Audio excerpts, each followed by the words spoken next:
He did the whole black and gray combo today again, Cage. Just so you know. Today, you have the black shirt and a navy hat. It's blue. It's not black Navy. and gray. Blue. All right, LukaNation.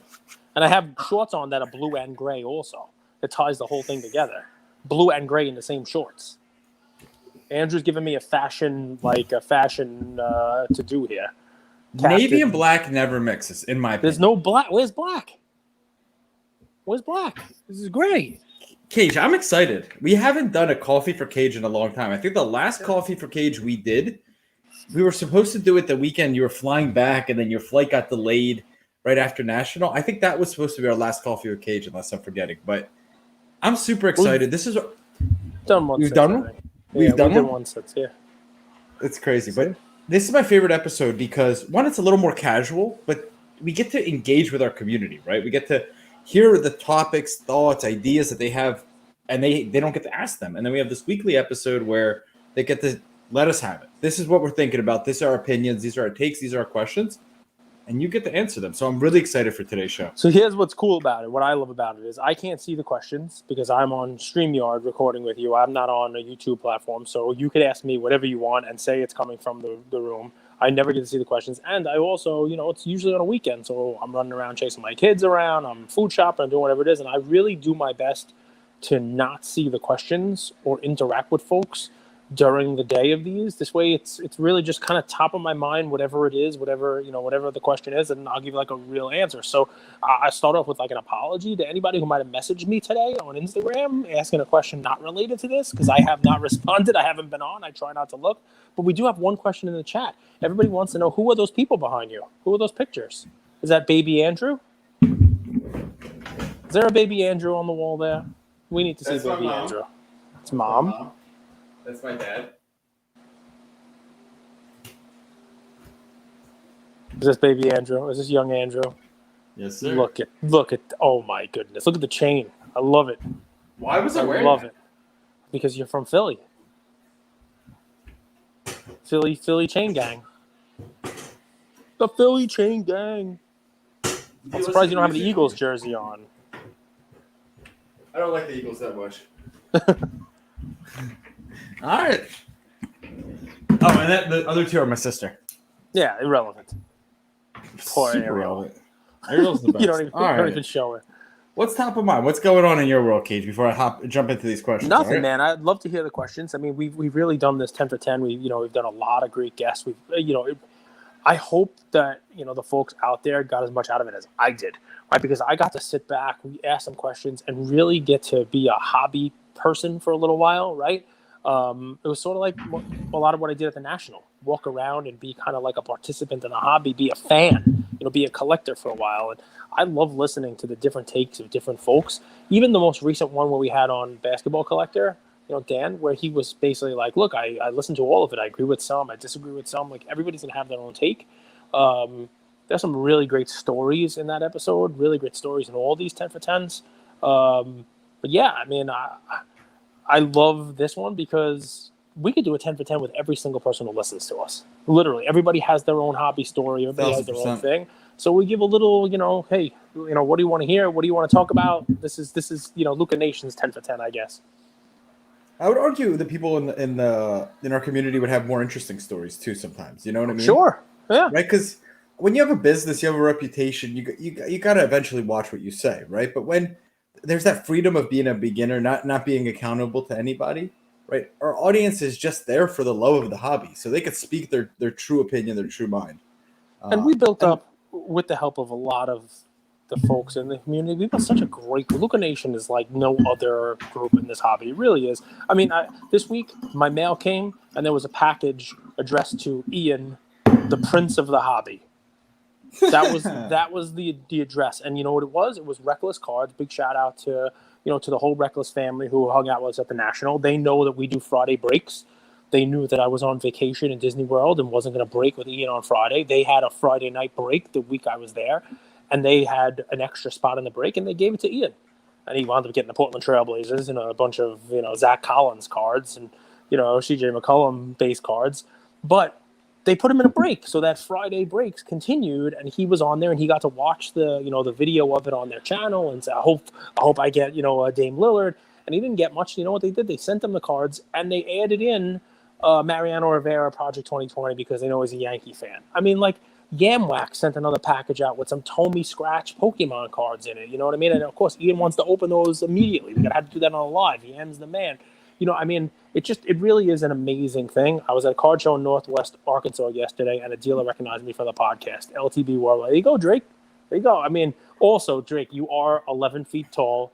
You dress very well. You have like the pink, the salmon colored, polo shirt, and we have played the game of Where's Waldo with Drake in pictures. Remember that Don Diego post where Drake was kind of in the background, and it's, hey, who can find Drake?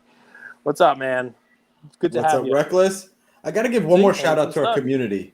Manny's in the house. And guys, this is a true testament to our community is the people reach out, and like you mentioned, you got mail, you got gifts. There's more and more people reaching out that want to be a part of what we're doing, and they kind of hit the ground running. They don't wait for us. They say, we want to be part of the community. This is what I could do. I could clip videos. I could run Twitter. I could run Instagram. I could create Reels and TikToks. And they run with it. And it's super helpful because as we start growing, there's going to be more and more room in this kind of this pie that we keep growing, right? There's more and more room. There's more and more slices. And we want to share. We want to win with people. So if you see an opportunity here with what we're doing and you could jump in, we're happy to have you. And a lot of people have reached out. Uber Collector's another one. He's watched Mad Money for like 100 years. He said he's watched Mad Money since inception. And Jim Cramer is like 80 years old. So I just did the math. The show's not 80 years old, though. Uber Collector's got a sick collection, by the way. If you haven't checked out Uber Collector's collection, some awesome 80s stuff. Like, just there's something in there for everybody. A lot of cards that only he has graded and no one else in the world has ever graded. Some really cool stuff. But it actually brings me to my if I'm allowed, everybody's going to be asking me questions. I want a question. It could be in the chat, and you guys can follow up. I mean, I'd love to hear your responses in the chat. But we have been really good with the Instagram groups. It's a lot of overlap in our groups, and you name it. And one of the things, I don't want to get too deep into the NFT world, right? I mean, maybe someone will ask questions about digital cards or NFTs and that stuff, and we'll get into it there. But one of the fun things that I've learned from the NFT world is Discord. Right? Everybody wants the next platform, right? Clubhouse was going to be a big thing for a little while, and then it wasn't. Maybe it will be again. But the limitations on our Instagram groups are, we have LukaNation Chrome, we have LukaNation Football, we have LukaNation F1, we have LukaNation Fantasy, we have LukaNation, Original Gangsters. I mean, we have a million of these different groups, and I think it almost, because of the limitations in those groups, the 30 folks, it's sort of segmented, and I'm wondering whether the crew in the chat and and we can open this up in our groups would be interested in having let's call it a LukaNation Discord, where we could have, a lot more interaction, not just limited to the groups, right? And everybody could be in there sharing stuff. We can have different channels for the different sports and different, topics, different interests and that kind of stuff. And, you can kind of pop into the chats if you want to have one for videos, Bro Namath, or, Yu-Gi-Oh cards or VHS tapes. VHS tapes, then we could have a little channel there that you might be alone in, but, we could still have it for you if you want. But, No, I think it's a hard yes, and here's why. Because we get more and more DMs, Cage. Can I join this group? Can I join this group? Can I join this group? And there's a lot of overlap, too. A few people are in 3 or 4 groups. Multiple groups. But listen, I want to hear what they say, because you and I can say yes, and then we're in Discord, just the two of us, and we could just do that over text if you like. But if the group wants to do it and we have enough, folks in it, Melbourne, Australia. I don't know whether you know this, global sports card investor, but I am big in Australia. I mean, I'm just going to say that, right? I'm actually in discussions right now with the PM to raise and lift all of the lockdowns. This way you guys can come and see me so that I can come and see you guys. This is it. No, you don't think Well, I just... The lockdowns are insane, man. I can't believe they do that. What is it? Lockdown 12? Cage, I love Australia so much that I got into an NFT called the Drop Bears. And I'm going to hire people with a visa from Australia to come over and live in America. Come over, live in America. But, I mean, meat pies. These koalas are eating meat pies. They're eating boomerangs. I mean, I'm learning all about Vegemite. I might have to try some Vegemite soon. Let's get some fun stuff. I have to broaden my horizons. I can't just order Outback and watch Crocodile Dundee and call myself an Australian. It's not the way it works. I got to apologize to you guys. I lost track of time. So we're 10 minutes in, I realize, and we're just rambling and ranting. So Dude, let's we get haven't done into it the in so show. long. I got to listen to everybody else talk. I got to listen to these You guests, do. these important guests. You know, and I didn't get a chance to chat with. Listen, I want to hear it in the chat. Let us know if you think the Discord's a good idea. Because I hope you say yes, because we want to get you guys all in there. We want to be able to have more interaction than just the other 20-something folks that are in the IG groups with you. And if it so happens, hypothetically, that we want to drop a project on you, or we want to talk to you about something, some idea we have, a new show, or, you know, I don't know, Conrad's got a new show, we want to tell you about it, that kind of stuff, it would be a great way to tell all of you guys at once. Let's go. All right, this is a good question. So Card Fuchsius asks, PWCC and NBA sticker grades are picking up some traction. Don't subgrades do the same thing? Why are subgrades overlooked or unimportant in your opinions? In subgrades, how do you both weight each grade? So subgrades to me are only something that you find in BGS. I mean, you have some, you know, what do you call it, the CGC guys are doing subgrades also. But PSA never did subgrades. And because PSA is the one that kind of like rules the world right now, the subgrades are almost irrelevant, right? I mean, to me, it was like, all right, but, you know, unless you're going to be a Beckett person, the subgrades don't matter. Now, if you are a subgrades person, if you are a Beckett grader, if you are somebody that does sticker auto and you want to have the two grades, the grade for the card, the grade for the auto, the way Beckett does, especially if you're talking about cards that were graded that way already, like most of the National Treasure stuff over the last decade, I would say centering is the key. Centering is, for me, it's going to be the one that controls eye appeal. I think that if you got Mike Baker over here and you pump him through with the Truth Serum, give him a little of the old Spy sodium pentothal, and you said, which one gets the Mike Baker special grade? Centering is the one that has the most weight to it. I think corners probably fall after that. Surface, edges. Nobody really cares about edges unless it's a certain card. If we talk about edges on stuff like, you know, the like foil SP cards from the 90s, like the Derek Jeter one where the edges are going to whiten off the foil. Same thing with the A-Rod one. Same thing with like the 79 O-Pee-Chee Gretzky card that's a really light blue, interesting paper stock that the edge is going to have the whitening on it where it kind of wrinkles up. Edge is probably the least one unless it's something that's obvious on a card. It's just, you know what's funny? It's something that's almost kind of like an afterthought to me because I just don't do BGS or CGC. And guys, a little behind the scenes, a little behind the curtain stuff.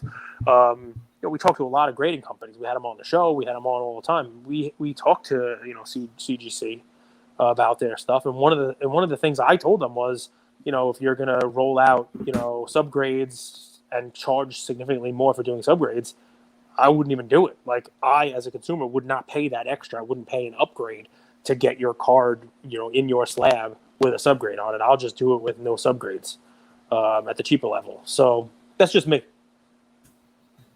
Cardporn asked us a question, Cage.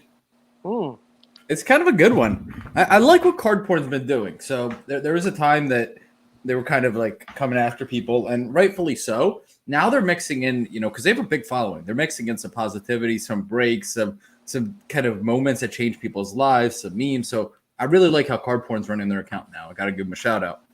They asked, what's the best advice you would give? What's so funny? Because that's this week. Cardporn, be careful, man. He's fickle. Next week, he's going to let you have it again. What's the best advice you would give someone starting off in the hobby? That's easy. It's the advice I give my kids. It's the advice I give everybody, right?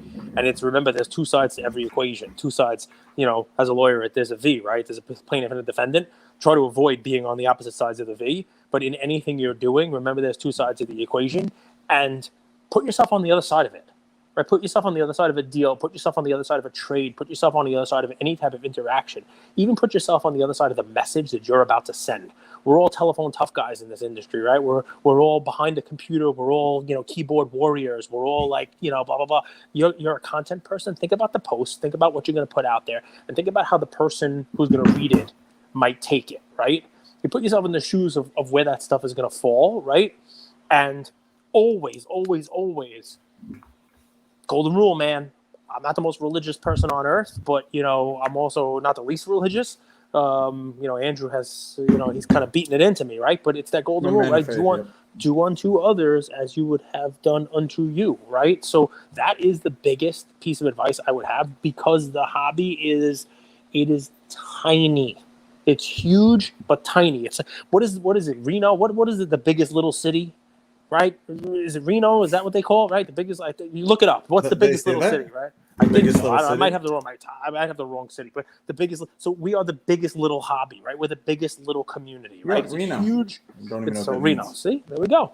Because it's huge, it's expansive, but everybody knows everybody. It's the same thing as the hobby, brother. It's we're huge, and someone's gonna write an article that says we're $150,000 billion worth of industry because Fanatics said so, and but it's still tiny. It's still everybody knows everybody, and we do a good job of policing ourselves. But we also we collect baseball cards, but in baseball you get 3 strikes. In this hobby, sometimes you get 1. Right, because you will go on blast. You do the wrong thing to the wrong person, and you're on a scammer list, and you're on a no-fly zone, and no one's vouching for you, and that it's one of those things. But that shouldn't be why you do the right thing. You shouldn't do the right thing because you're worried about somebody catching you or blowing you up. You do the right thing because you'd want somebody to do the right thing to you. So it's a long one, Card Point. It's a great question, but in reality, pretend when you start out. Like you plan on being here 20, 30, 40, 50 years down the road, right? And act accordingly.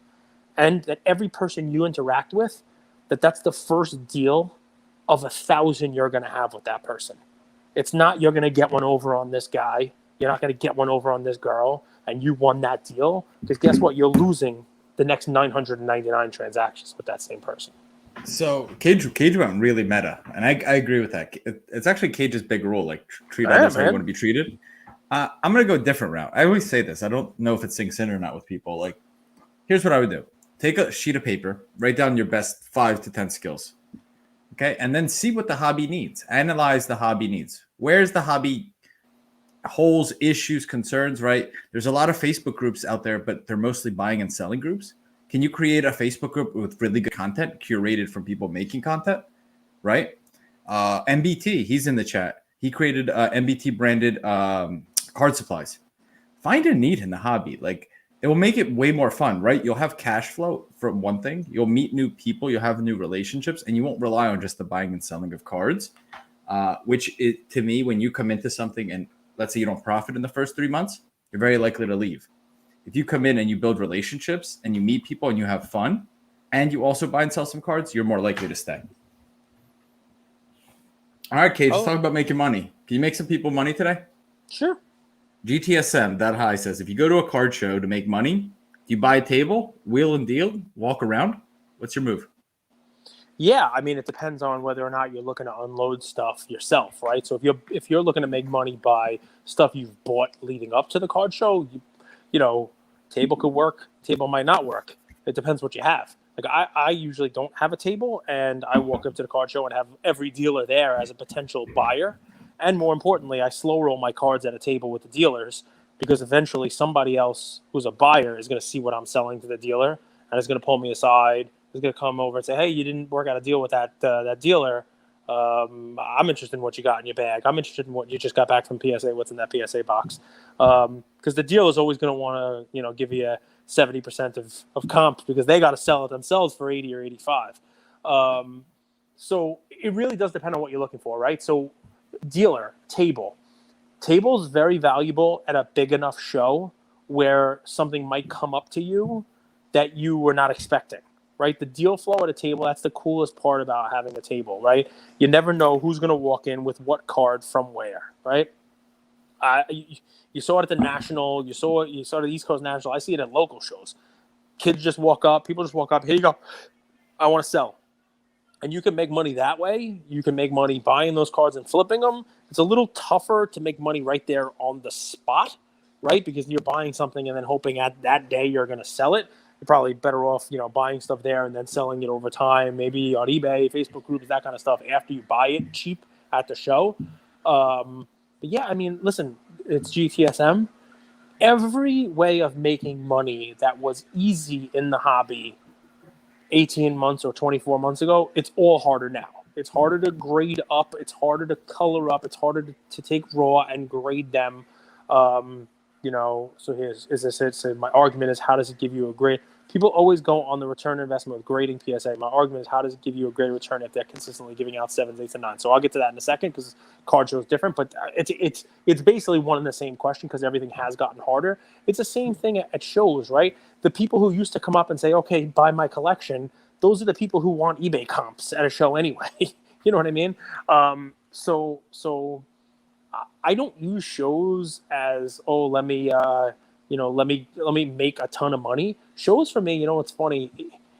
It's churn your inventory. It might be move some things a little cheaper that you no longer want to be in, so that you can get out and get into something else and have some cash flow. Maybe buy some wax. Maybe look for something there that's different. You also have to know what you're looking for, right? So a good example is at the last show we went to. Ian had his case with him, and Ian had a case full of 9s and 10s of lower end stuff that we got back from PSA, right? Hoop stuff that, that we wouldn't grade now, and stuff that, might not have, the tremendous appetite for stuff, and it's probably not going to grow too much. But there's Shyway Vlogs, the new Crown Prince. I said crown, not clown. I said the new Crown Prince. Don't jump on me, guys. The new Crown Prince of whatnot. He you can laugh. It's allowed. Just don't spit your soda out. So the new Show's good people, man. I don't know. He is. I love him. But he was looking to buy stuff to flip on whatnot, and Ian was able to put a stack together for him at a real discounted rate that I'm sure he turned around that week, sold for significantly more than what he paid Ian for. But he had to go on whatnot and sell them and do his song and dance with the the organ grinder and the whatnot show, and Ian just had to give him a stack of cards and sell it for 5 or 10% less than what it's going to sell for on whatnot. So it depends really what you're looking for in a show. That's what I use shows for, right? It's like I always have stacks of stuff that are like, all right, this is not really core to my collection. I'll sell them, and as long as you're willing to move that stuff for a decent enough price that somebody will make money on, you can always move stuff at shows. And Ian does it so you can buy wax. He's like, all right, I don't want to open things. I'm buying wax. Let's go. I'm selling my cards. I'm buying wax. Sometimes it works. Sometimes it doesn't. And then for the next part of the question is, PSA ROI, it is not there anymore. First of all, PSA is closed, right? So that's, that's the zoo's closed, Ray. The effing zoo's closed. Anybody in the chat, tell me what movie that's from. I'll be thrilled. But the zoo's closed, Ray. So PSA is closed, so you can't really do it unless it's a high-end card. And you're right, and I don't care what Guess the Grade or anybody else says. The grades are harder. The grades are coming back worse. They just are. There's no ifs, ands, or buts about it. My 2012 Prisms that I used to grade, they're the same cards. They're the same me. I used to get 10s on 90% of them. Then it was 10s on 80% of them, and the rest of the time. I want to find out the mystery of 5s. What's the deal with PSA 5? The 5s, it's an interesting question, man. We're getting a lot of 5s now. Like a good amount. Like I would say more than 7s and 6s. I've seen a good amount of 5s on modern cards that are incredibly well centered too. And you have to think it's like a dimple that they've started, like maybe 2 years ago, a dimple might have been a 9. Now they're giving a dimple a 5. Cage, let's. Yeah. And there's an NFT. You're right. Tops Now cards. Right, I'm telling you, like stuff that you just, here you go, have a stack of 50 of them, and you used to just get a bunch of 10s and 9s. Now you get 10s, 9s, and 8 and 6 5s. Like, where's this 5s coming from? So I saw that the backlog was so bad at PSA. People who've sent in their cards in March are just getting them logged now. Yep. When do you think they start opening up the next service level? Okay, so they're catching up. So here's what I would say, right? So I think the big glut of stuff, cards that were going in, Jerry Maguire, Reckless got it. Of course, Reckless got it. Jerry Maguire. Ray, the human head weighs 12 pounds. Ray, the zoo's closed. Let's go to the zoo right now. All right, I don't want to go up. But yes, Reckless, I love you guys.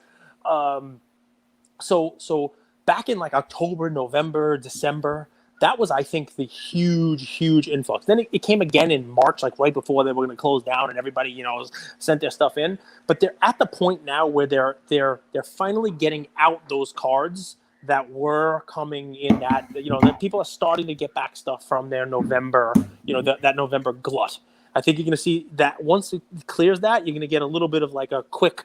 All right, I'm getting my stuff back from December, from January, February. Then it's going to hit another big pause. But once it clears that. That's when they're closed.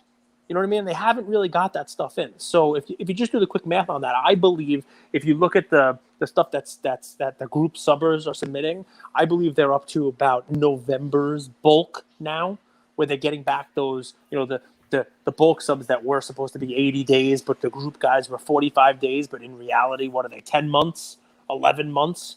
So I believe that we have another 4 to 5 months of them churning this stuff out closed, right? If they start to open up and if they do like $100 level or something open up, it's going to extend that 4 to 5 month period thing.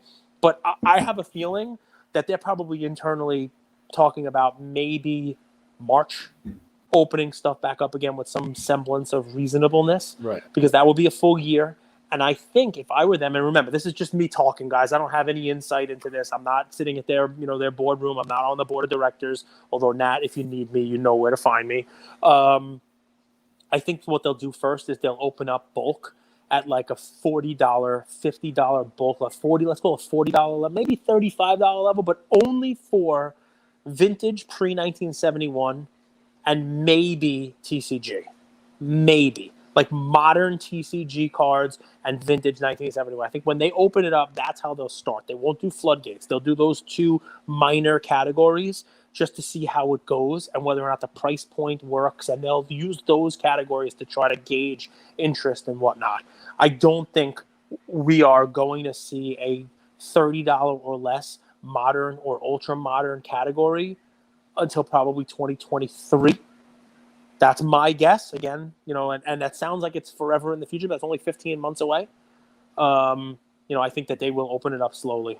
But I think the market will drop it. No, I think the supply is already hitting. Supreme Sales, I love you. I was cleaning my basement before. I saw a couple of your business cards and some of my cooler, like alt stuff. He's got a cool little logo over there, and it's his business card is inside every slab that he sells and stuff. I got Wizard of Oz stuff. I got Tom and Jerry stuff. I got Disney stuff. Everything's got this guy's business cards in there from seeing him at the show. So no, because it's already happening, right? So it's already that supply stuff is already happening. It's already coming out. The Tyler Heroes are hitting now, and nobody cares because they can't really drop much lower than they are.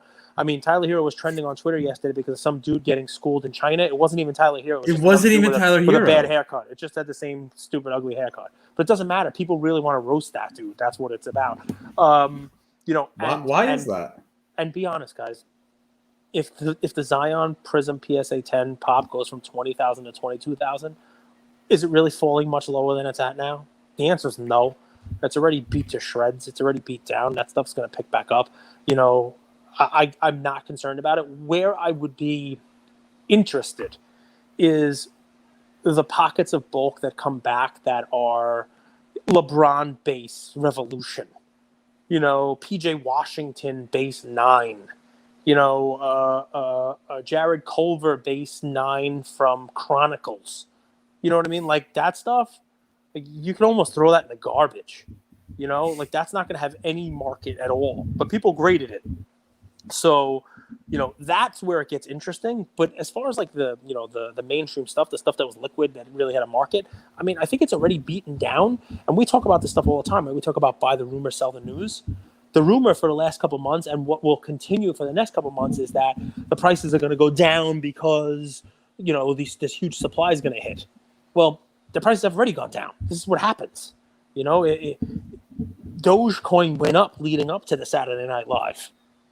And then when Saturday Night Live happened, it tanked, right? So, it might even go the reverse, right? Because we always expect the supply to be much higher than you think it is. Exactly. Yeah. Yep.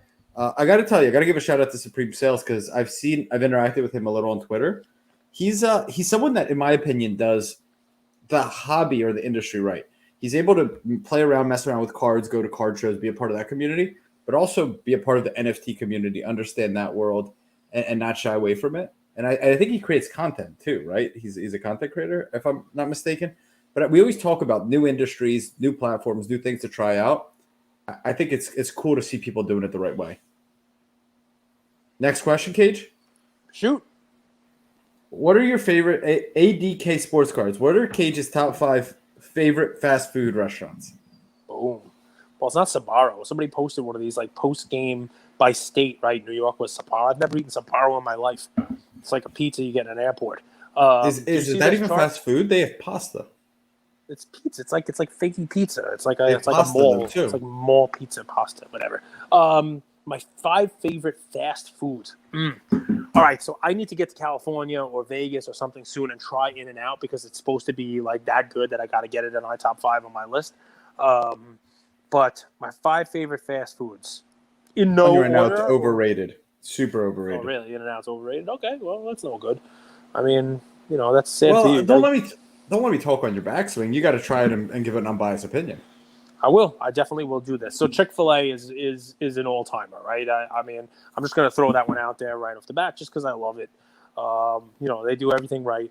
I like McDonald's because it's just, you got nice and easy, right? McDonald's is McDonald's no matter where you get it. Although It's shitty everywhere. In the city, they don't put mustard on your burger. Outside of New York City, they put mustard on a hamburger. It's a little weird. Like, I remember going to college outside of the city and getting my first McDonald's burger that had mustard on it. And I'm like, okay, what are you guys doing here? Like, this is a little odd. This is a little different. They can't. They couldn't just give a packet on the side, right? Like ketchup and mustard. Mustard and ketchup right on the burger. I'm like, all right, people like this. I'm not going to besmirch it in any way. If that's your thing, go for it. Some people eat burgers differently.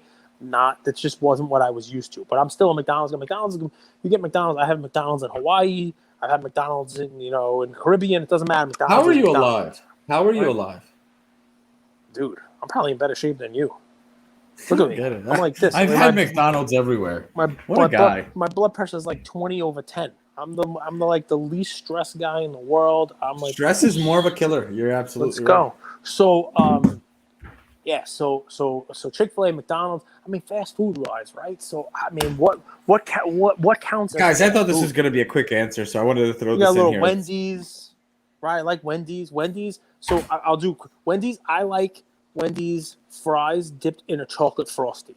If you do Wendy's and you don't get a frosty and dip your fries in the chocolate frosty, you are doing fast food wrong. The Wendy's nuggets also pretty good. Burger King, they don't really do much right at Burger King. But they have this like Hershey's Sundae pie. You get for like $1.29 at the end of the meal. That is fire. As the kids say, that slaps. Right? Is that good? Was I a Bob there? Was I a Bob? I'm being told that was a Bob line. That was a dad line there. The Hershey's pie slaps. See, I'm getting laughed at. And let's see. So that's 4. For some reason, my burger's upside down. That's interesting. That's very interesting. I don't know why you would do that. Do I need a 5th, or can I stop at 4? I mean, I got Wendy's. I'm not really Arby's. Arby's right, curly man. fries. Arby's. Curly fries are good. You got to be in the mood for a curly fry, right? I mean, T-Bell, you have to eat it after 2 a.m. and you can't look what's inside of the taco. I was never a huge Chipotle fan. It was just one of those things that got huge. Chipotle for a little while, and I just never got into it. And then I had that story, which I've told many times, but I could tell again. I'll do like the 30-second version. Please don't. Where somebody told me that they could eat 2 burritos at Chipotle. So I said, I'll eat twice as many as you eat. So I ordered 4 burritos at Chipotle. He only ate 1. I ate 4. Dude, that rice expands. It's no good. Chipotle is good, I guess. Arby's has good roast beef. Arby's is a good roast beef sandwich. But they got a Big Montana, I think it's called. Do they still have that? You got to look that up. Big Montana. We ate 4 burritos. Right, 4 burritos. 4 Chipotle burritos once. With all the rice. Did you leave work? God. Did you leave work? No, but I wanted to take a nap at my desk 100%. It was like expansion. It was like, I was like this. I felt like Violet Beauregard. Do you know what that means? Violet Beauregard? You know that one? Charlie and the Chocolate Factory. Yep. He got one. Drexel has a co-op program, so I interned at this Johnson & Johnson co-op, like a satellite office. Mm-hmm. And Thursday nights we'd go out, Friday we'd have office, but it was Labor Day weekend. So every day we would have Fridays, I think it was Qdoba actually, not Chipotle. But I was so hungover, we left the next day to go to Chipotle or Qdoba. Right? That's the one with the turtle. The turtle hunt. Got got 2 burritos because I was so hungover. I was so hungry. And the afternoon, I slept under my desk. Everyone left early, and only the interns were there. So I went under my desk and slept. Dude, freshman year internship. Sometimes you got to do it. And I feel like an idiot that I left this out. But sometimes you just need a White Castle. And my order at White Castle is what's called a crave case of cheeseburgers. It's 30. They give it to you in like a cardboard briefcase. usually 30 of them. 4 breeders one time. Yeah, well, I did 4 breeders. I didn't know what I was doing. It was my first time ever. It was my first time ever having Chipotle. But I figured if this skinny kid could eat 2, I could eat 4, no problem. I ate 4. He quit. He tapped out after 1, which I mean, dick move. But yes, White Castle, 30 cheeseburgers. And we're on food, just to tell everyone in the chat, my record, and I really wish, when I was in college, that I would have just done 4 more because it just sounds so much better. But at a Rush event for my fraternity, which caused to the max, same fraternity as me, we found that out. No. So we had a Rush event wings, like a wing eating event. It was 10-cent wings. I had 140 wings once. I should have had 144 because then it's at least 12 dozen. Then you have a dozen. That sounds cooler than 140. But I ate 140 wings once. They were decent-sized wings, too. Somehow we have more listeners than when we started this question. So people love the stories. People love the food. People love the food. Because when it comes to boxing, this guy's the greatest. But when it comes to eating, I was going to say, I'm the greatest. I love eating. Eating is a good time. When we get rich, are you gonna hire a chef? I will eat myself to death. I was gonna say that. I didn't want to say it. 100%. I know what you were thinking. I 100%. I'm gonna eat myself to death. It's kind of uncanny. It's kind of uncanny that we do that. PK Cards asks if Fanatics pick 3 sets from each Topps, Upper Deck, or Panini, 9 total. What would you want them to pick? Also, why do you hate dude wipes?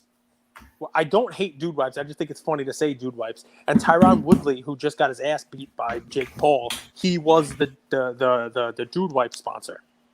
That was his sponsor. So he was a champ for a while. So it was actually, they got legitimate coverage.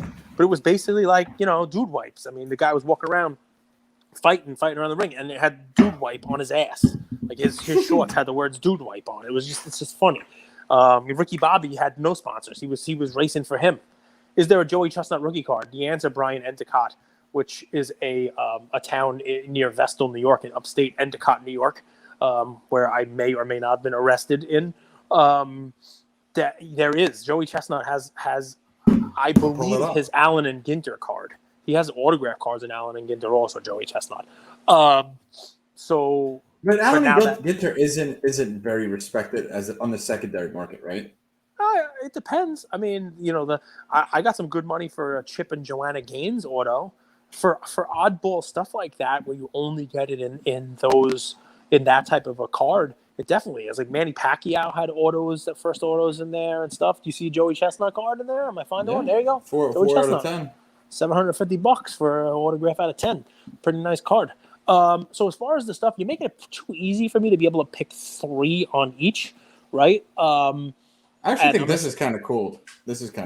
Nathan's, like a game Nathan's cap signed. You don't know if he used it though. I mean, it just says it's signed cap. So sure. the 3, right? So Prism, National Treasures. So from Panini, we're gonna do Prism. We're gonna do National Treasures, and so Prism will be like the mainstream National Treasures, and I think I'll go, clearly Donruss. I'm just kidding. National Treasures, man. People love that stuff. RPAs, 100%. But that's not the best one. Well, I still have one left. And it either have to be impeccable or flawless. Probably flawless. Flawless Evanescence, or however you pronounce that. That Eminence. Evanescence is a group. Eminence? Make me happy inside. Make me happy. Yeah, that's not a Panini product. That is flawless, a musical group. Eminence, Flawless, and you can pick your 3rd, but it's not National Treasures. In the chat, I want you to put up some emojis, whatever the bonehead emoji is. If it's an eggplant or it's just a foolish-looking emoji, to tell Andrew that if anybody took over Panini, if anybody took the Panini brands and had the choice of 3 and didn't make National Treasures one of the 3, that they are morons.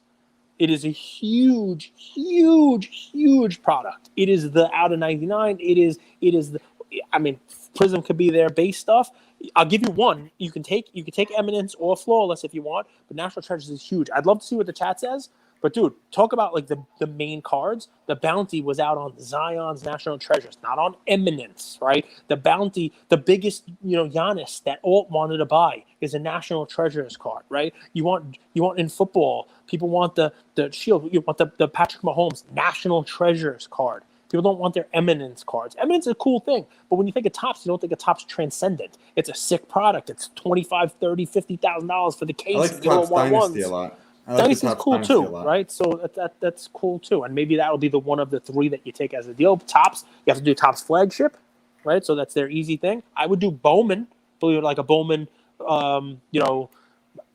Topps Chrome, I mean, that's a tough. Then you need some higher end thing, right? Like a Topps Dynasty or something like that. So you lose one of the paper ones.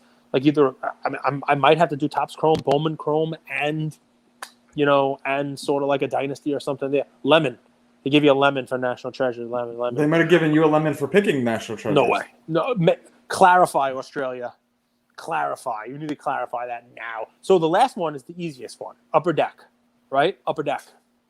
You ready for this? If I'm allowed to take 3 products from Upper Deck and throw them in a Fanatic, give me Exquisite, and I'm gonna cheat now. PMG. Give me the Fleer product, right? Give me PMG, and I mean you can Flair Showcase, but you can throw a PMG. So, guys, I talked about this, and I want you all to get in on it if you can. Go to your LCS because I think it's cool, and it's even cooler now with all the Fanatic stuff that's going on. So call your local card stores, call your distributors because it's not a licensed product, right? It's not a licensed product. So it'll be easier for you to get it. You're not beholden to, the Panini guys, you name it, right? I'm telling you now. It's supposed to come out in November. Maybe it gets pushed back. But Upper Deck is doing a multi-sport product, right? It's a multi-sport. So it's mostly basketball. It's mostly basketball, but it has WNBA in it. So it's got, Ionescu, and it's got, but if you look at it, there's jambalaya in the product. So their sell sheet, if you take a look at the picture of it, has a LeBron jambalaya. There's PMGs in the product. If you look at the sell sheet, it's a Michael Jordan PMG. Now, they've done these retro-style products before. Excuse me. And this is what it is. I think there's platinum portraits. The platinum portraits cards that are in there, that they were in Skybox and whatnot, they're in there also. Take a look at this. I don't know if you can find it somewhere, if it's on like Cardboard Connection or some website, but I've already told my LCS as much of it as he can get. I'll take. I don't care that it's not licensed. Can you say this again? This is a big deal. It's an Upper Deck release coming in November. It might be under the Skybox brand. Upper Deck has done this before in retro. They did a Marvel one. They did like a Marvel retro that had jambalaya, and it had what do you call it? It had PMGs in it, but they're doing it now, multi-sport one. I forget it's an Upper Deck product, right? So if you just typed into Google like Upper Deck upcoming release calendar, multi-sport, or type in, jambalaya, PMG Upper Deck upcoming release, maybe it'll show up. Metal. Yeah, pull that up. Skybox Metal, pull that up. You can see that one. And guys, take a look at that. This is a great comment. I'll halfway agree. Maybe they want to invent a new national treasure, so they'll kill the biggest one. Maybe.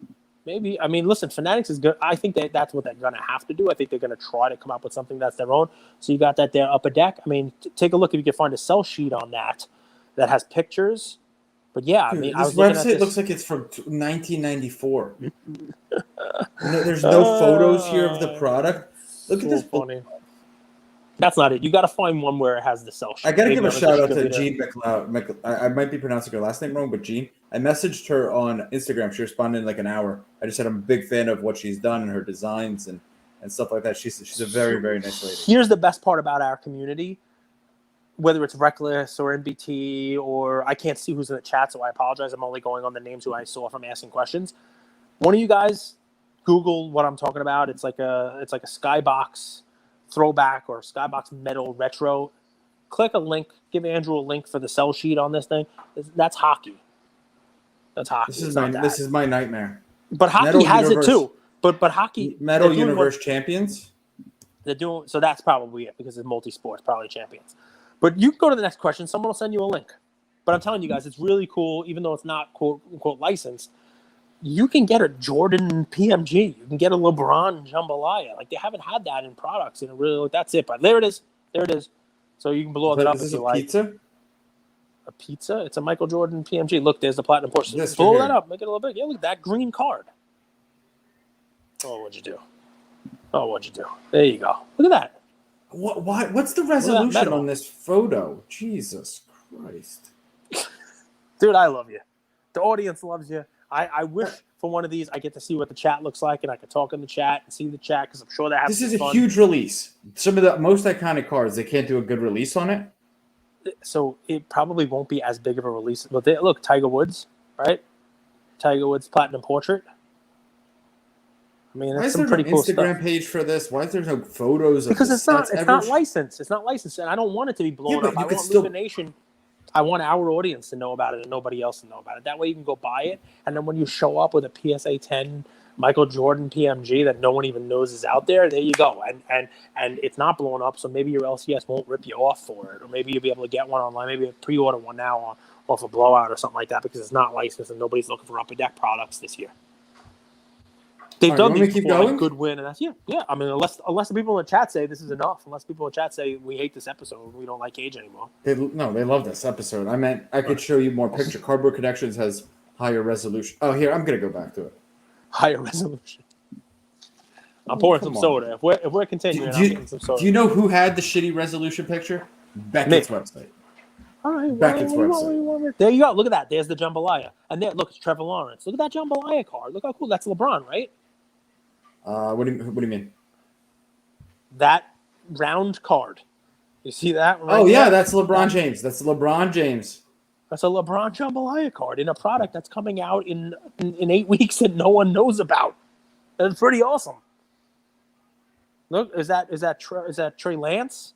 Right, so you got some football. That's a rookie quarterback right there. It's a cool design.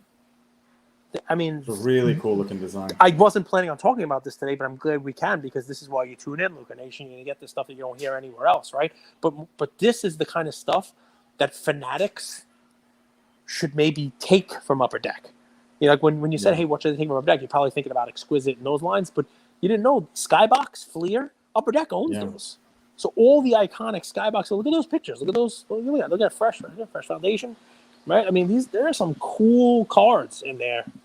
Some real cool stuff. Who is Josh Giddey? Is he from Australia? I don't know. He looks tall and a little bit like a kangaroo. Is that why he's in Australia? Look at that. Look at that. He looks like an Aussie. He looks like an Aussie. They should put Jordan in his Space Jam uniform. That would have been sick. Blue Tiger. I can't wait till one day you get Aussie. I knew it. I freaking know. I know my Aussies. Cage. I lived in Bali. I lived in Bali for 6 months. Run by Aussies, basically. All right, here's a really good question. This is a cardboard irrelevant question. Ready? Nice. So Drake's PC asks, guys like MJ, LeBron, Kobe, Brady, and Mantle obviously have staying power in the hobby long term. Who are some GOATs in the 3 major sports that are cardboard relevant today, but may not be cardboard relevant in 5 to 10 years? You ready? Shohei Ohtani. He's not a GOAT of the game. Shohei. Are you kidding me? You just type in Shohei in Google right now. People say, why is Shohei a GOAT? Why is Shohei already a GOAT? Why? I read 14 articles about it this week. Seriously, just type Google Shohei Ohtani, and some article with the word GOAT is going to come up, right? I can't believe I'm going to say this, but Mike Trout. I mean, you're talking about GOATs. You're talking about people who are the best of all time, the best right now, the names of the sport right now. I think that's what Drake means. Obviously, anyone who is a quote-unquote GOAT, like LeBron, he'll be relevant, right? I mean, that all GOATs, the top 5 or 10, are going to be relevant of all time. That's why they're GOATs of all time. I think what he's talking about is the best players in the game now. Shohei Ohtani. I love it. I love the name. I don't think Shohei can keep doing what he's doing. I don't know how many home runs he has, but I still have my prediction from All-Star break saying that he wasn't going to hit. He had 33 and he wasn't going to hit more than 15 in the second half. 42. So he's had 9. And there's a month left, less than a month left in the season. So Trout, you're sure that's soda in your cup. So why Trout, right? James Fertitta. I don't know if that's Lorenzo's brother or son, or one of the famous Fertitta brothers from the UFC. But if it is, welcome to the chat. Why I'm saying that's the case is because Trout hasn't done anything, injured all year, has started to get more injured in recent years. It's not putting together full seasons. When he plays, he's amazing. Hasn't won anything, and in addition to hasn't won any championships. And if that changes, it changes. when he retires, and even now especially, I could say this with even more confidence because he basically lost the whole season this year, and he lost a half a season last year because of COVID, right? In his prime, right? When he retires, he's not going to be the top of any categories. He might not be in the top 5 of any categories. He's not going to be tops in home runs. He's not going to be tops in RBI. He's not going to be tops in batting average. He's not going to be tops in anything, steals, you name it. He'll be towards the top in all of them. Do you respect wins against replacement? Sure. But there'll be some other stat that is fantastic going forward, too, that's skewed to whoever the player of the day is. But Trout, listen, I was a huge Trout guy. I got into this. I'm like, let me buy Trout. I own a Trout Update Gold, one of the, I think there's 50 PSA 10s. I own one of those, right? So, this goes against my own fiscal interest to say that Trout might not be a GOAT 10, 20 years from now. People will know Trout's name and the whole deal, but Trout, there's the potential somebody like Mookie Betts could actually pass Trout as the name for. Oh, people are sleeping on Mookie. 2 World Series under his belt. Manny, couldn't have said it better myself. Love you. Now, I think Trout's a better player, but slightly. And Mookie has the MVPs. He has the championships now on multiple teams. And maybe he wins another this year. Who the heck knows? It's a fair point. So, listen, I love Trout. And I'm not saying it's going to happen, but I'm saying he was one of those most surefire. You go back 3-4 years ago, people like he's going to be mentioned with the Mantles and the Griffeys and the whole deal, right? He's just not. Can I blow your mind? Now. No. Can I blow your mind? Sure. Trout has never even won a playoff series.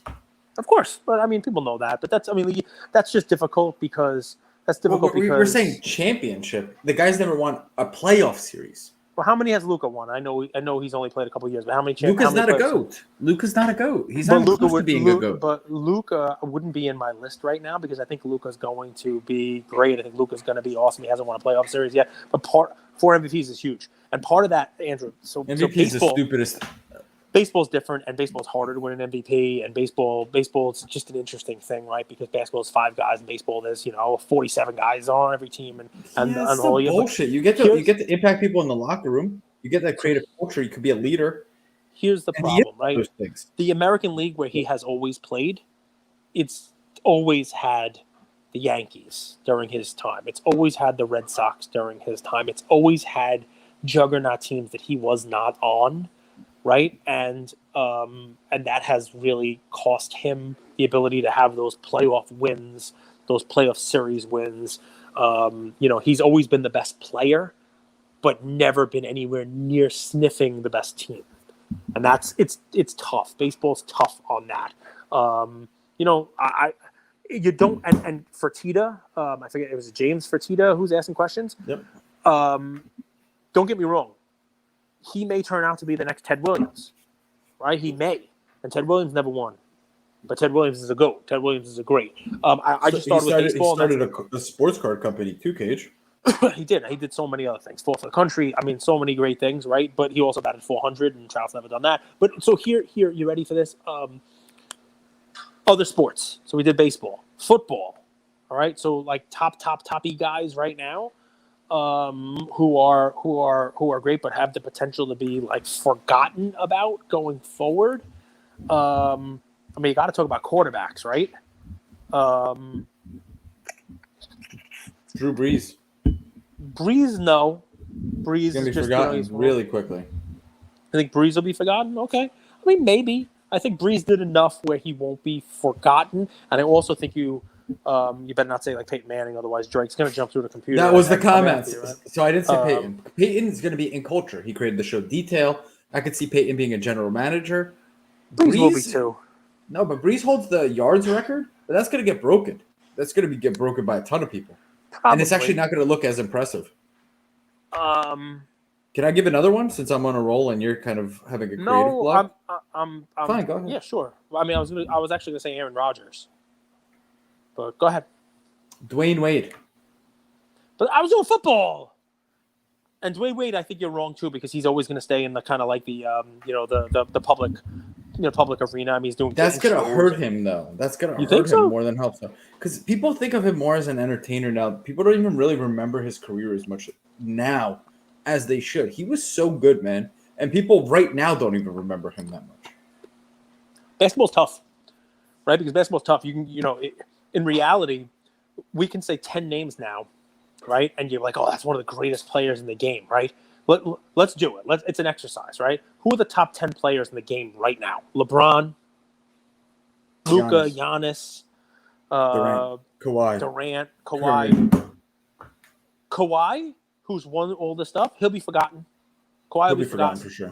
Kawhi That's because of his. That's a choice in a lot of ways for him. We're doing this for a reason, right? Tell me who were the greatest players in the 80s, top 10 greatest players in the 80s. Patrick Ewing's not listed. No one gives a shit about him.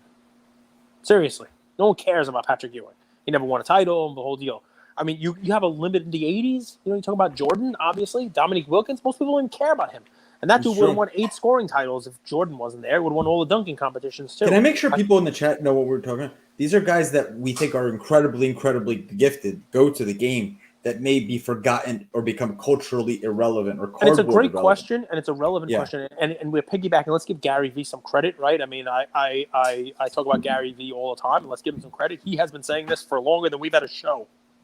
That the guys who you're investing in now, they better turn into a top 50 or 75 player in the game for you to have your stuff, right? And look, here you go, James Fertitta. Wade will be on the top 75 NBA player list that's going to come out. And you're probably right about that, right? But top 75 player list of all time does not mean you're going to be cardboard relevant in 20 years. Because I'm going to tell you now, Ray Allen is probably on that list also, right? He won some championships, great player, you name it. And no one will be collecting Ray Allen in 5 years. People might not collect Ray Allen now. Right, so even the top 50 or 75, it's a Gary thing, right? It's be careful, right? We're all collecting these guys. Everybody goes hog wild on all of the players who are out now, right? Just in the last couple years, throw it out there, right? We just did the whole 80s, and you can give yourself maybe Jordan, Olajuwon, Barkley, Karl Malone, maybe a John Stockton if you like about it, like 5 guys, right? Larry Bird played in the 80s. He came, he actually started a little before, but Larry Bird may be forgotten. I mean, kids growing up now, haven't even seen Larry Bird play.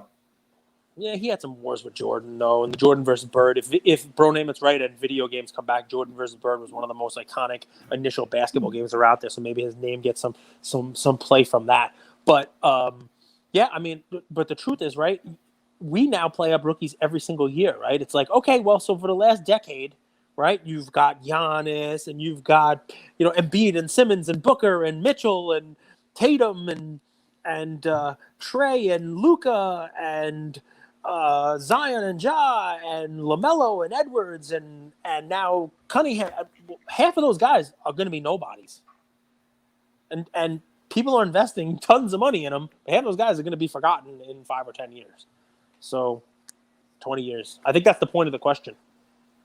Trout was a little bold. Fertitta, I'm sorry. But Trout was a little bold because he's great, but ultimately he's doing a whole bunch of nothing, and I think the injuries are starting to pile up on him, and that's going to take away from his numbers, his stats. Well, Fertitta, guys like MJ, LeBron, Kobe, Brady, and Mantle obviously have staying power. Who are some GOATs in 3 major sports that are cardboard relevant today, but may not be cardboard relevant in 5 to 10 years? Think about the question, right? So, obviously, it's speculative in nature. Wade, Trout, it's speculative. Don't jump through the screen and kill us, please. Well, I mean, listen, how about this? How about Emmitt Smith is somebody who's cardboard relevant right now? People buy his cards. He's not playing now. He's a GOAT. He's one of the greatest football players of all time. Right? But he's irrelevant. He'll be irrelevant soon only because the game has almost made him irrelevant, right? That's why Patrick Ewing, the game moved away from that, right? It moved away from the big men. Right, and while Ewing was great, he wasn't Wilt Chamberlain, he wasn't Hakeem Olajuwon, and there are only some few, great big men out there. Joker won the MVP. He may be irrelevant, who knows? But that book still needs to be written. What about Terrell Davis?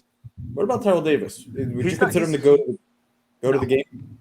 Terrell, no, not even when he was playing. He was injured and he didn't play long enough. He was great when he played, and a great story. I think he was like a 7th round draft pick. When I collected in my teens, Terrell Davis and Brett Favre for some reason. I don't even know why. Those were the huge football guys in the mid-90s. 100%. So a few more questions. We're right at an hour. Maybe we'll go an hour 15. But Drake's PCS, if the hobby is going to 4 or 5x over the next 5 years, as Fanatics, Ken Golden, and others have said, unless you need money now, why would you sell low population and highly desired cards of GOATs across the sport? So it depends on your definition of GOATs, right? And also, what is Ken Golden and Fanatics supposed to say?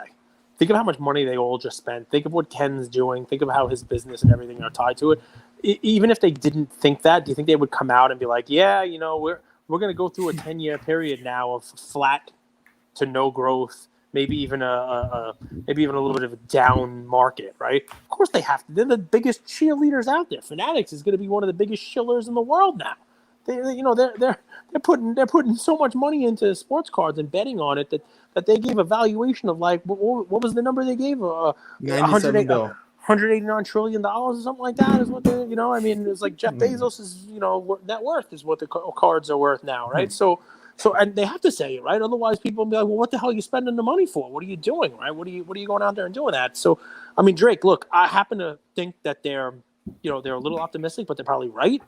But really, why would you move out of GOATs? There's probably more than 4 or 5x to be made if you're smart enough in prospecting. And maybe somebody will tell you that I don't enjoy holding Mickey Mantle cards for the 10% annualized revenue over time. I don't get to play an active role in that. It's like buying a CD. It's no fun. It's what my grandma does. But I'd rather take that money out, sell it now, and be somebody who's more of an active participant in the hobby, watches the games, and finds those diamond in the rough players that maybe go 4 or 5x this year instead, right? And watch games, watch baseball games, watch farm systems, follow a beat writer, that kind of stuff. But because there's more than one way to skin a cat. That said, I think you do both, right? I think you keep some of those mantles, you keep some of those, those iconic cards, those low pop stuff, and you also try to have some fun with it, right? This is with the hobby, the industry, the market, whatever the heck you guys are going to make me call it this month, right? It's still supposed to be fun. What's fun about buying some cards and just like locking them away? That's not fun. At least There's a few more good questions, so let's try to end it at hour 20. Okay, Miami Cards 84 asks, is the concept of a rookie... It's a little bit longer, guys, so stay with me. And sometimes I butcher these. So Miami Cards 84 asks, is the concept of a rookie overhyped, particularly in today's day and age? It made sense in the past when you wanted to get the best card you could of a player, and it had to be a rookie because perception was the older the card, the less of them available. Plus, there used to be only 1 or 2 rookies per player to collect. Now there's no longer the case. There's numerous low-numbered rookies spread amongst several sets of brands. Which scarce cards seem to be most desired? Seems nowadays a scarce card from a player's MVP season or championship season should be more desired. Why the rookie when most don't do anything great as rookies? Not sure it's right, just a thought. I think that's a great question, comment, because it's one of those that's going to add a ton of value. Cage, I think you have some thoughts on this. Sure, it's going to go back to the rookie cards soon. It went away from the rookie for a little while there over the last decade. It used to be everybody collect the rookie. But then for a while, the companies were smart and they did low pop versions of rookies, not base rookie. They did low pop versions of guys' cards and even non-rookie low pop, right? So if you guys didn't listen to the 10 for 10 episode we had with Lior from Alt, go ahead and listen to it because I'm just going to totally swipe his rationale, his line of thinking about cards, where it's, would you rather have an on-card Kobe auto 1 of 1 or a Kobe Chrome rookie card PSA 10 that there's thousands of? Would you rather have Giannis Prism rookie or Giannis Prism Silver, or would you rather have a Luka Prism rookie card, or maybe even a second year, really limited Luka, gold Kaboom 1 of 1? I got to do Kaboom. I got to give it its love. Oh, the Kaboom Cabal is giving me death threats. So the point there, of course, is that no, they're not, because the Steph Curry 1 of 1's only worth $60,000. But so here's the deal on it, right? For a while there were those real limited, real low number stuff, right? Whether it's a gold Prism out of 10, second, third, or fourth year might be worth more than a base rookie. Here's the problem, right? Now, at least this year, last year, the going forward years with the printing presses, there's too much of everything, right? I would love to see how many low-numbered Justin Herbert rookie cards there are from last year. I mean, every product has like 57 one-on-ones in it. Andrew did a whole segment in one of our episodes about the select checklist. And it was like, Nebula 101, Black 101, Uranus 101, whatever the heck it was that they had, Disco, blue circles around you, whatever it is, running around the collar 101. I mean, all these weird things that they threw out there. And,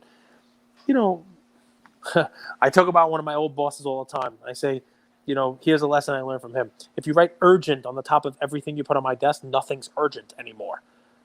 Finally, when something comes across my desk that doesn't have the word urgent on it, that becomes urgent because it's the only thing that's different. If everything is a one of one, nothing's a one of one. If everything is low pop and low number, but there's a million of them, well, then there's no real low pop. It used to be 20th year gold LeBron out of 10, $100,000 AUD. Well, $100,000 AUD, what does that buy? Like a bloomin' onion? I don't know. I only use American money. So, but more importantly, maybe it buys a meat pie. He uses some digital money too. So a little bit. But so the point I'm trying to make here is that the pendulum did swing away from rookie cards. A great question, towards those low number rare cards, because in any given year, a player only had a set number of those low number rare cards. It's why that story we heard yesterday from Basketball Card Guy about the gold Kobe Prism was so cool from 2016-17, because in that year there weren't many Kobe cards limited to 10, right? But now every product has dozens of cards that are out of 10. You add in the black gold to the gold out of 5 and the gold vinyls and the blah, blah, blah, blah, blah. So I think it will eventually swing back to, maybe the rookie limited version, right? Because every year is going to have those limited versions. They're also going to have the rookie and the limited versions. It's a little different, right? When we talk about like Kobe, which was the example that Alt gave, there wasn't a one-on-one of his Topps Chrome. There wasn't a Topps Chrome, black refractor. There wasn't one gold refractor that was numbered and that kind of stuff, right? You didn't have a one-of-one of his rookie. So. I love the Kobe Topps paper classic. I'm not going to lie. I really like the classic paper look for the Kobe. It's actually a harder grade than a lot of the Chromes because it's so easily it's paper. The Chromes you can buff off and all that stuff that people do. Cage, a few more here. This is a good one. DPZ, Dennis Patrick Zender asks, I think you know who this guy is. I don't. Life throws you a Brian Taylor curveball, and you could only keep 5 of your cards in your PC. Which ones do you keep? This is a great point by Charles, by the way. Seems like buying rookie cards went from picking the right player early to picking the right release. It's a great point, 100%, Charles. 100%. Charles Great Logan. point. Lucky Logan. Dude, we have all Australia's in the house. At least half of our live is Australia. So gotta say what's up to you guys. If we could help with anything, if we could help promote you guys, you come on the show. Anything we can do to help you guys grow your brand in America and worldwide, please reach out. We love you guys. P. Sherman, 42 Wallaby Way. So more importantly, you don't know what that is? You know what P. Sherman 42 Wallaby Way is? P. Sherman 42 Wallaby Way, Sydney. Which, by the way, I have found out through friends, there is no 42 Wallaby Way in Sydney. It does not exist. Because if I went to Australia and got into cab in Sydney, I would say, take me to 42 Wallaby Way immediately. And I'm sure every cab driver gets that. Is the chat lighting up because you are very confused? The people in Australia who are watching that's this, where they're angry at me because they hate That's the Cherry Collectibles office. No, it's not the Cherry Collectibles office. It's P. Sherman's office. P. Sherman, 42 Wallaby Way. He's a dentist, in case you need a dentist, in case you need stuff going on with your teeth. But he's got a crazy niece who is not kind to animals. And she has braces. And all drains lead to the ocean. Do you know what I'm talking about yet? Damn it. All right. Nemo, Manny! Finding Nemo. The chat got it. The chat knows what I'm talking about. Yeah, that's the deal, right? So, but more importantly, right? You watch too many movies, man. Dude, why do you watch these movies? Is this what my life's gonna be like when I have kids? Listen, watch Finding Nemo with your dad, and you'll thank me 2 hours later. Okay? Watch Finding Nemo with your dad. Doesn't have to be with a kid. Watch Finding Nemo with your dad. So, I'm trying to think. I don't get the it. rookie stuff, right? So my father, it's a cool father-son movie, man. It's about a father becoming a hero for his son. And, Okay. Cute. It's a cool thing. So DPZ, I love the Brian Taylor reference. So Andrew Brian Taylor was like a top pick for the Yankees, supposed to be an unhittable arm, supposed to be one of these guys that was just like a can't miss prospect. There was a Stadium Club Murphy set that came out that had his rookie card and his face, like pitching for the Yankees. It turned out that Jeter obviously was the better player in that set. Anyway, it came in like a stadium. It was a kind of a cool thing. But he never actually made it to the majors because he had some injuries and just never was able to overcome them. But if that kind of happens to my collection, so first 2 are going to be easy. 3 are going to be easy, maybe. I mean, it's the Jordan 86 Fleer. It's a Mantle 52 Tops. I might go, third one, which I have a PSA 5 of that. Third one is probably going to be Montana PSA 10. Maybe fourth one is the Rice PSA 10. 5 is where it gets interesting, man, because I don't really have much in the way of modern that's going to stack up into that world, and I want to have some modern exposure. I don't know. I don't know what the 5th card would be, whether it would be that Trout Gold. I have a Ted Williams rookie. It's not exactly worth that much money, but it's a really cool card. I have a bunch of Babe Ruth stuff, but nothing that is head and shoulders better than any of the others. I don't know. Number 5 might be tough. The Scoring Kings Jordan is a really cool card. I probably overpaid for that a little bit. It's a great question. I wish Cage doesn't collect any autos either. So like other people would have like a lower priced auto in there, whether that's exquisite or your favorite national treasures, which you love so much. But you don't collect autos, so only rookie card, only base rookies. Yeah, man, I got a Kobe on card auto PSA 10.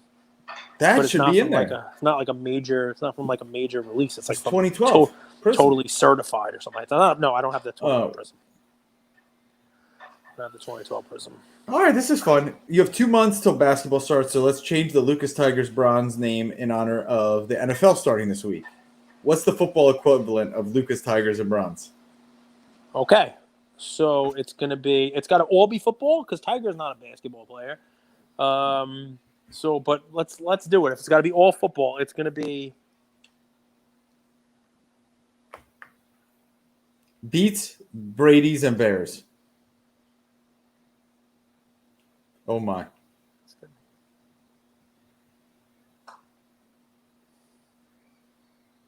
Lamar's, Patrick's, and Brady's. That's what I'm going to do. No, that's it. It's all quarterbacks, quarterback worlds. So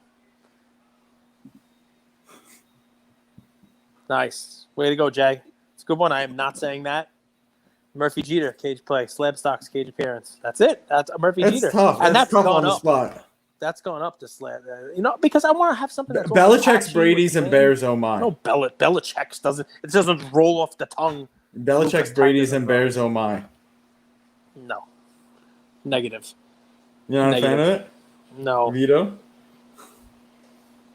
It rolls off the tongue for me. No. Now I have to find a question on the spot after my amazing pick. I mean, we have one here, but this is for Matthew Deal from Twitter, but this is more topics. Sports-based NFT update, Topps Wax, Panini blockchain and Top Shot. Any thoughts on the NFT space before we wrap? Maybe Baker Mayfield, Kyler. Maybe some Kyler. You threw Kyler in there. I'm still on the name thing because I have some fun with the name. I'd have to bring that up to my kids. So the question was what? Some talk about NFTs? What was the question? Yeah, a little NFT talk. Sure. I mean, if you want to chat about it. Digital cards versus NFTs, can you spend 30 seconds telling our folks the difference between a digital card and NFT? Yeah, I know this is your topic du jour. Well, I mean, this is because we've played with it, and once you mess around with NFTs a little bit, you learn there's a huge difference. And let's use the 3 categories, right? We'll use NBA Top Shot, Panini, blockchain, NFTs, which they call NFTs, but I'll put that in the digital card category, and true NFTs, right? The ones you buy off OpenSea with a Ethereum wallet. I think the biggest difference is an open versus a closed system, right? Like the NFTs and digital cards, you have a closed system. with NFTs, you could kind of send it worldwide. You could keep it in your MetaMask wallet. You could take it offline. You could sell it individually. Whereas Panini blockchain, you have to hold it there. I think another Centralized thing versus decentralized. I think that's a big deal. I think that's a huge deal to it. Utility. I think utility is a big deal, but Top Shot did a good job of kind of, even though they have a closed system where you deposit USD into Dapper, they eventually did add in that Cool Cats Club, right? Anybody that's a Suns fan, they brought them to. So they had the finals. The Suns, that was different than the Cool Cats. They have the Cool Cats Lounge. They have Cool Cats got utility. They got pack drops. They got all kinds of stuff in there, merchandise. The Suns fans, the people who completed the Suns stuff, they were able to, be entered into a lottery to get to the finals. People were given access to the summer league stuff. I mean, they layered on utility, even though they weren't a quote unquote NFT. They layered in, NFT type utility into their token, into their, centralized digital card platform. I'll tell you the best thing that they did, and and if Panini is listening, I know you guys from Panini, you tend to jump into the lives here and listen to me because I always have great ideas. The one thing that they did that they got really right, and I always thought it was a little weird that they had it because it was a way to work around them getting their money, but I think long term it turned out to be much better for them. It's gifting, and I think OpenSea just killed the private sale transaction where you were able to give a private sale to people for free. You were able to set up a private sale. They were getting their cut. Top Shot, they had a gifting feature in there. And, they tweaked it a bunch of times. You had to have a certain number to do a gift, the whole deal. But I think the gifting, sure, it allowed for off-market deals. It allowed for people to make sales and avoid kind of like a fee and, make trades in other currency and that kind of stuff. But in reality, I think what it did was it allowed the universe of people who were exposed to Top Shot to grow. Because someone like you or me who has a platform like this was able to do a giveaway and very easily, no mail, no envelope, no logistics, say, okay, give us your Top Shot name, boom, you're on Twitter, Top Shot name. And maybe it's people who weren't exposed to Top Shot before and they opened up an account and never bought one. Well, now they have one in their wallet, right? Panini, can't do it. Can't do it. You want to give it a gift, you have to actually say to somebody, as long as you have $1 to send me that $1, the minimum price to buy, you got to send it. It's not a gift anymore. Now you're making somebody buy something from you. So if Panini, if you want to change something, do that, change it. Because that's one of those things where it's penny wise and pound foolish. They can expand their user base significantly by somebody who has thousands of these things that maybe they don't care about that it's worth $1. Here you go. Get involved. Here's one for you. Oh, you like the Hornets? Here's a Miles Bridges, silver, that looks like it's autographed by LaMelo Ball. I mean, you understand what I'm saying, right? 100%. That's one of those huge things that Top Shot got right. And maybe they took a short-term hit in their 5% rate, their fee, but long-term, it grew their user base to over 500,000 people. Whereas Panini is languishing because it's people who know about it, and they can't just, I'm going to drop you a gift, or let's trade these, or whatever it may be. And they need to fix that. I think they're working on it. A big thing with crypto. So the reason crypto was created, right? We always have centralized banking. The whole point of crypto is decentralized, and it was created with this IOU system, right? So you can't double spend, right? If I send you Ethereum, I could no longer use the Ethereum. But both Top Shot and Panini NFT, which they are not NFT or digital, you have to convert your USD to this Dapper wallet, or in blockchain, in Panini NFT, you have to use your PayPal account. So it actually allowed for this kind of opportunity for scammers to claim chargebacks. And they've kind of been dealing with that. But that won't happen in NFTs. You can't have a chargeback because you already sent the Ethereum. There's no centralized Visa or MasterCard or your bank that you could communicate with. So that's also a big deal, right? If the people that know blockchain and crypto and all that stuff, they know the reason it was created was to avoid centralized banking. It was to avoid the PayPal. So it was to avoid banks or Visa and MasterCard because they thought that these companies were unfair, for lack of better words. So that's also a big difference with NFTs versus these digital cards. It's what's the actual currency being used and how is it loaded in up there? Right, and no backsies.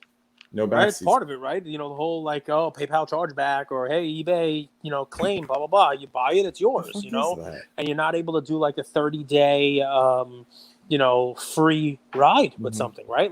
Like people are probably in the next couple days, if they're unscrupulous, you can buy yourself some rookie QBs, buy yourself some Josh Allens, your Justin Herberts, and those kind of things, especially from the trusted eBay sellers that have to do 30-day givebacks, right? Buy them now, and you keep the ones that go 4-0 or 3-1 and are favoring the MVP. And if Kyler Murray is shit in the bed or Josh Allen breaks his leg, you send them all back. It's like a risk-free bet, which is horrible. And you can do away with that with NFTs. I'm not telling anybody in the chat to do that. Please don't. I don't think anybody in our crew does that stuff, but there are people out there who do it, and that's just garbage. You wouldn't want it done to you.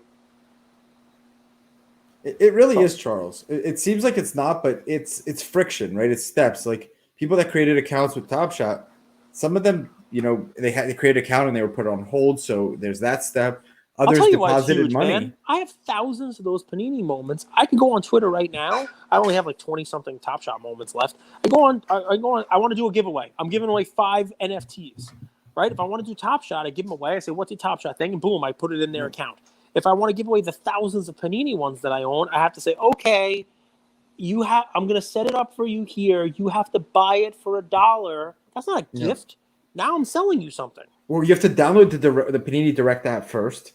Create an account, link your PayPal, not be suspicious because they review accounts. It's this whole process. But guys, I don't even want it. Yeah, pretty much. I mean, the friction is exactly the right word for it because you're supposed to be getting rid of the friction. And that's the whole point of it. Last question and we'll wrap, guys. An hour 30. This is fun. My favorite episode of the week. I know it is Cage's as well. It's because we get to see all the comments and interact with you guys. Did anybody write back about the Discord? Was the chat? I mean, it was a long time ago, but did the chat say thumbs up on Discord? It was yesterday. Drop some thumbs up for Andrew. Drop some thumbs up in there if you think Discord's a good idea. Okay, go ahead.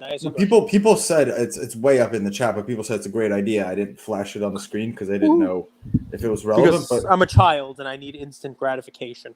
I need an instant response. If you ever see Cage's like in his, he's talking, he's rattling off his answer, and then I flash like this here, he's just easily distracted. What do you think of that? I don't even know what it means, but it sounds provocative. I'm surprised that Panini, being from Italy, that they haven't released a Moto Grand Prix product. They missed the boat with Valentino Rossi retirement coming this year. I mean, it's true. Is it true? You don't even know Valentino Rossi. I do. He makes great wine. Martini and Rossi. They make good stuff. Janice Rossi. Do you know Janice Rossi? She's living in your building. Janice Rossi. You have I'm not going to say what she's called. If anybody knows what movie that's from. Janice Rossi. Stay away from my husband. Get your own damn man. If anybody, come on. NBT's going to get this. Somebody gets Janice Rossi in the chat, that would be fantastic, because that's not the easiest one. Got a dash, fellas. Jay, thank you kindly for taking the time out to educate. You're the best. Thank you, Jay. We have no show if not for you guys. There will be more motorsport cards that come out because of the success of Goodfellas. Fertitta. That's a great movie. That's a great movie. That's from Janice Rossi. Janice Rossi is one of Henry Hill's Gumas. But you want to answer something? I was saying that motorsport is going to get popular because F1 was like the test balloon. It was like the weather balloon. It was like, hey, throw it out there. Is F1 stuff gonna sink, swim? It's great. They're now going to expand that. They've already started to expand it into other stuff, right? And you saw with soccer, they gave some UEFA. They expanded it to Bundesliga. Now they got Chrome MLS, which who the hell wants that, right? So, but in any event, they're making it. So the point being, you have the F1. They're going to expand it into other motorsports soon. Candy, digital. Yeah, look at that. Bitsky, DJ Ukulele, cool. Right? This is a Gary V project. I'm pretty confident, right? Yep, it is. DJ, he's one of their guys. And Candy is the Michael Rubin and Gary project. Cool. Last question about HGA. Goldie Finger Cards asks, it's kind of funny. In 10 years, are we going to see HGA slabs the same way as our 80s and 90s fashion decisions? That's funny, too, because I got some pictures of me from the 80s, guys. It would be hilarious. Definitely more 80s than 90s. 90s was grunge. NFT, create a one-of-one Cage. 90s is more SGC, the tuxedo, the dark ages. The 90s. Did you ever wear those Jenko jeans? No, that was a little after me, but I did wear Z Cavaricis with the little white on the zipper, and I was all about the neon stuff. I was all about the like hyper colors and all about like the shiny neon stuff in the 80s, and that's sort of what HGA is like. You're 100% right. Listen, HGA, I think you're doing some good stuff. I really do. I mean, obviously we're sponsored by them, and you have to throw that out there, and we get to talk to those guys. I think the best thing that they're doing is they're listening to people in the hobby about what they want. It's sort of like what we do. You know, we try to talk to you guys and we want to answer the questions you want to ask. We want to bring stuff to you guys that you guys are asking for. That's why a horizontal slab is in the works for them. That's why they're expanding their stuff to do Pokemon. It's why they didn't have a backlog. You know, it's why why they did custom labels and why people are copying that now. It's why they are potentially bringing out slabs that don't have grades.